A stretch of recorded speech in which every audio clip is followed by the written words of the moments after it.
Plymouth State women's soccer team is ready for Friday's season opener. After an outstanding 2016 season that saw them make it to the LEC semifinals, Coach Ryan Joy is very excited about what this team has to offer. We've been calling games for 3 years now, and it seems like every single season I have a game well before the playoffs, and I'm like, this is going to define exactly what's going on. And I think tonight, this game is really going to be one of the most important games of the season for both of these teams.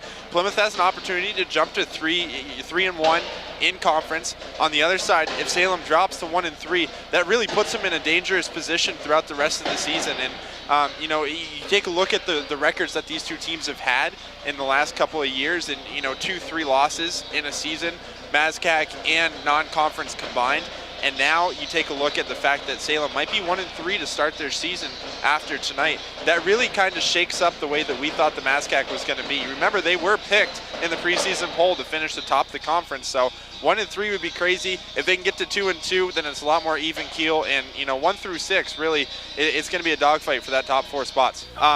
This could really make or break Plymouth's season. We talked about the New England Bowl and the fact that the winner goes into the into the NCAA's, and I think it's going to come down to one of these two teams. But in the same breath, I think that Plymouth on the other side here, if they're on the losing end of this game, it could kind of tumble into 2 or 3 losses towards the end of the season. So I think we're going to see a good game here today.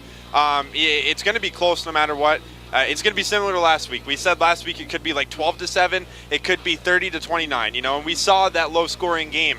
Both of these teams have great defenses. They're two of the best defenses in the MASCAC. So I expect it to be a low-scoring game in one sense, but in the other, these are two of the better offenses that we have seen so far this season. So it could go both ways, but I definitely can guarantee you a very close game here today, this afternoon. Absolutely. You talk about last second. You're always one of these last second guys for this Plymouth team. You're well over 1,000 points in a Panther uniform, but given this year, the depth that you guys have had, you really haven't had to play the 40 minutes that we saw freshman, sophomore, and junior year with you having to play every minute of every game. So given that depth, how has that helped you as a player, and how has that helped the rest of the team develop for a game like tonight's? I mean, honestly, it's been... Says to me that a lot of those shots aren't the quality that you're expecting.